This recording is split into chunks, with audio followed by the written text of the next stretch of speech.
Neno lako kwa Faisal, anarejea Kirumba, mara ya mwisho kucheza pale akiwa na jezi ya Yanga kwenye dabi ya Kariakoo, goli la beauty, hatua kama ya nusu finali aliwatoa Simba, anaenda tena dhidi ya Yanga wajiri wake wa zamani pale Kirumba. Unaamini kuna lolote Failasufi atafanya maajabu licha kuwa amekuwa na nyakati bora anapokutana na wananchi? Nafikiri tusimchanganye Faisal.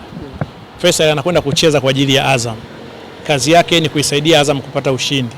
Kama amefunga yeye, kama ametoa pasi, kama alicheza vizuri kwa maana ya creation ya chances, kumiliki mpira na kadhalika. Kwa hiyo akaenda kaifanya kazi yake vizuri, lakini kazi yake kubwa ni kuisaidia Azam kufanya vizuri, kushinda mchezo huu. Itakuwa vizuri kama alivyoweza kuisaidia Yanga, basi aisaidie na Azam kufanya kazi yake vizuri. Hilo ndio jukumu lake. Na kwa Faisal kama mchezaji, ni mchezaji ambaye kwa Watanzania hatuna wasiwasi naye kutokana na uwezo. Kwa hiyo akashirikiana na wenzake wafanye vizuri kwa sababu ndio jukumu lao. Akijua kabisa anakutana na wachezaji wengi wenye uwezo, especially kwenye defense, ndio defense ya timu ya taifa kwa asilimia kubwa. Kwa anakwenda kukutana nao hao na wachezaji wengine wa kimataifa wa Yanga ambao wako wenye uwezo. Kwa hiyo utakuwa ni mchezo wa ushindani, na matamanio yangu mimi sisi kuona game ya ushindani. Finish. Neno lako kwa wanasimba ambao wanaona kama Coastal Union ya City alishavuka? Maana kuna baadhi ya wanasimba wanaamini mechi imeshaisha. Kazi ngumu. Kazi tena ngumu sana. Na reference nzuri ni Coastal Union kwenye finali na Yanga, nafikiri kama wanaikumbuka. Haiwezi kuwa mechi rahisi, na hawa nitumie neno mbwa, si ndio? Coastal Union ni mbwa. Hawa huku ni Simba. Ni mbwa wenye nia ya kutaka kushinda. Ni timu ambayo wanajua kutengeneza morali. Ni timu ambayo ina watu, kila siku nawaambia Coastal wana mashabiki ambao sio Simba wala Yanga, na wanataka kushinda kweli. Bahati mbaya jezi zao zimefanana na Simba, kwa watu wengi wanasema Coastal ni Simba, jambo ambalo ni sio kweli.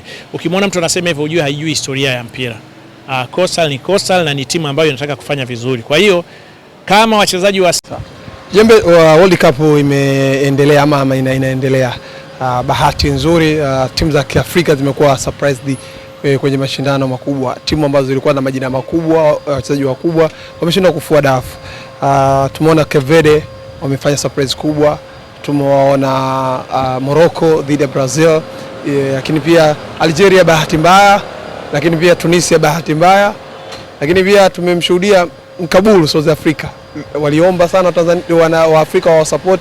Jana kapteni Mokwena mpaka machozi yanamtoka, lakini sare imewarudisha kwenye mashindano. Unazungumzia timu za Afrika kwenye mashindano ya World Cup? Kuna kitu zimeleta tofauti, na hii inaonyesha kiasi gani Afrika inaenda na advance.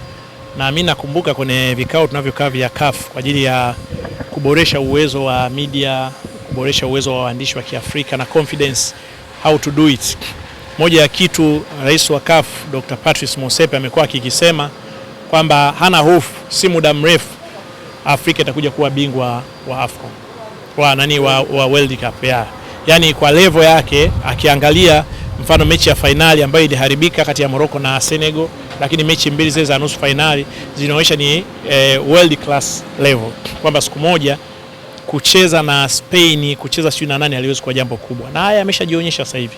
Ukiangalia kwenye mechi ambazo wameshinda, mfano Ghana kwenye zile za sare ya Morocco ile na Brazil, au Cape Verde na Spain, Congo na Portugal, ni mechi ambazo zinaonyesha kweli Afrika kuna kitu. Lakini hata kuna mechi ambazo timu za Afrika zimepoteza, ukiachana zile kama zile za 5 wamefungwa Tunisia na Algeria, lakini kuna mechi ambazo zinaonyesha kabisa Afrika kuna kitu kinakuja. Ingawa mimi nilikuwa natamani sana kabla hatujaanza kupitisha hukumu ya timu za Afrika na nini tulicho nacho, hebu tuangalie kwanza tunavukaje kwenye hatua ya makundi, kwa sababu bado hakuna ambaye ameshavuka.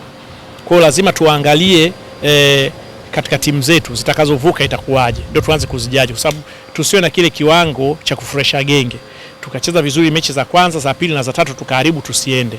Level ya Afrika sasa hivi ilishavushwa na Morocco kutoka robo finali kwa muda mrefu sana mpaka tumekuwa kwenye nusu finali. Sasa level yetu tutaweza kuifikia, kwa sababu hatuwezi kujisifia leo kwamba timu za Afrika tumepiga hatua kwa mechi za awali. Tunapaswa kujisifia tutakapofika nusu finali, na inapendeza nusu finali at least tuingize timu ngapi? 2 au zaidi ya hapo, ili kuonekana tumevuka lengo la kile ambacho tulikuwa nacho mkononi kabla. Kwa hiyo kuna kitu tunakiona, na hii ni sehemu ya changamoto kubwa sana kwa East Africa. Level ya soka la Afrika siku zote ni kaskazini, kusini na magharibi pamoja na kati ambayo ndio Kongo inawakilisha sasa hivi. Lakini huku mashariki sisi nafikiri tunaiona hiyo hali. Na ni challenge. Nimeona baada ya sare ya Spain na Cape Verde watu walianza kuonyesha matokeo yale, nafikiri 2019 sisi tulivyowafunga goli mbili, nafikiri alikuwa Msuva na Samata. Lakini mimi nimewahi kusafiri, nafikiri ilikuwa ni mwaka 2012 au 14, pia tuenda Cape Verde kipindi cha Maximo ile, tukaenda kufungwa bao moja bila tu na Cape Verde pale nyumbani. Walipokuja hapa na sisi tukawafunga bao moja bila. Utaona hiyo level. Na Cape Verde, unajua Zanzibar ni kubwa kuliko Cape Verde. Nafikiri wana watu kama 600,000 nchi nzima. Na hiyo nchi yenyewe kuna tuvisiwa tudogo tudogo tumegawanyika, ukiachana na pale Praia ambao ndio mji mkubwa. Huo mji mkubwa nafikiri unaweza ukawa mdogo kwa Sinza, lakini ndio mji wao mkubwa. Wao kwa kimaisha wameegemea sana Portugal. Na ndio maana kuna mchezaji mmoja kama unamkumbuka alikuwa Manchester United anaitwa Nani. Nani ni Cape Verde, lakini kwa sababu kuna acceleration ya maisha Exodus akawa amehamia Portugal na ndio amekulia kwa akaja kuwa mchezaji wa Portugal. Lakini ukimwangalia Nani na ukiwaangalia wa Cape Verde utawaona jinsi wanavyofanana. Sasa ni watu ambao wanategemea zaidi Portugal maisha yao ya kimpira na kadhalika. Sasa sisi na pia tunapaswa kupiga hatua. Hata juzi nimemwona kuna bwana mdogo yule mtoto wa rafiki yangu anaitwa Saif. Baba na mama familia wanawapigania sana watoto wao. Wako watatu, watoto wa Mpanda family. Mmoja amefanikiwa kusaini La Masia. Ni kitu kikubwa sana kimetokea. Lakini sijaona kama kimepewa nguvu. Kwa sababu kwa sisi wa Tanzania ili tutoke lazima tuanze na soka la vijana kwanza. Na baada ya vijana kufanikiwa, tunatakiwa wale vijana wa accelerate kutoka kwenye nchi yetu kwenda kucheza kwenye nchi mbalimbali. Kuweza kunyonya utamaduni wa kisoka wa nchi mbalimbali zilizoendelea ili kutengeneza uwezo hapa kwetu. Mfano, hebu wewe chukulia DRC ambao sasa hivi wako kwenye World Cup, ni majirani zetu. Kongo nchi yao hovyo mbaya, hakuna kukuzaji wa vipaji. Lakini watu wanakwenda kucheza nje ndio wanatengeneza mpira wao. Na sisi maana yake kama inaonekana bila hiyo haiwezekani. Kuna nchi chache zimeweza kama Egypt, Morocco, sijui Algeria, kutokana na mifumo yao. South Africa, sisi hatuko hivyo. Ni mawili, tuanze kutengeneza mifumo hapa kwa kukuza watoto katika mifumo vizuri, au tuanze kutafuta nafasi ya kuwapa watoto wakacheze nje. Mfano under 17 ambao wamecheza waliocheza finali. Hawa sasa hivi watoto tutakiwa tuanze kuwachukua kuwatafutia timu sasa hivi. Iwe ni kama plani kabisa ya baadaye, kama ambavyo Morocco walisomesha makocha wao.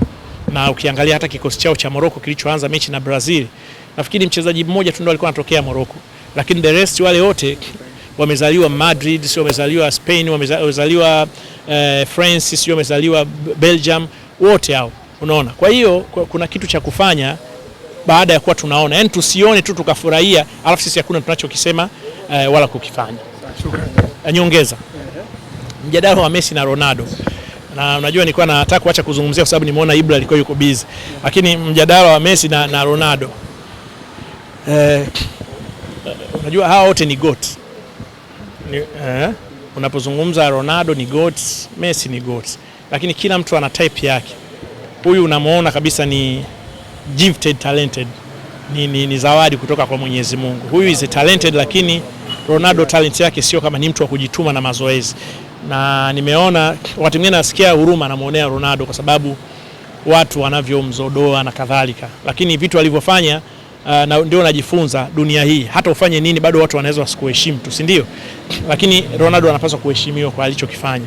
Kwa sababu dunia hii ilikuwa haina mtu mwingine anaweza kushindana na Messi wala kumsogelea Messi. Lakini Ronaldo angalau ameweza kushindana naye kwenye sehemu nyingi sana na kaonyesha uwezo, hata kama yeye vitu vyake vingi vilikuwa vina juhudi na nini. Nimekuwa nikiona mimi nilikuwa natamani nipate nafasi labda kuzungumza na kocha wa Portugal. Ningemwambia mweke Ronaldo nje. Kwa sababu kwa alivyo sasa hivi, mfano nafasi aliyoanza nao siku ile kama Leao angeanza ndani pale, ingewezekana Kongo angeweza kupata shida.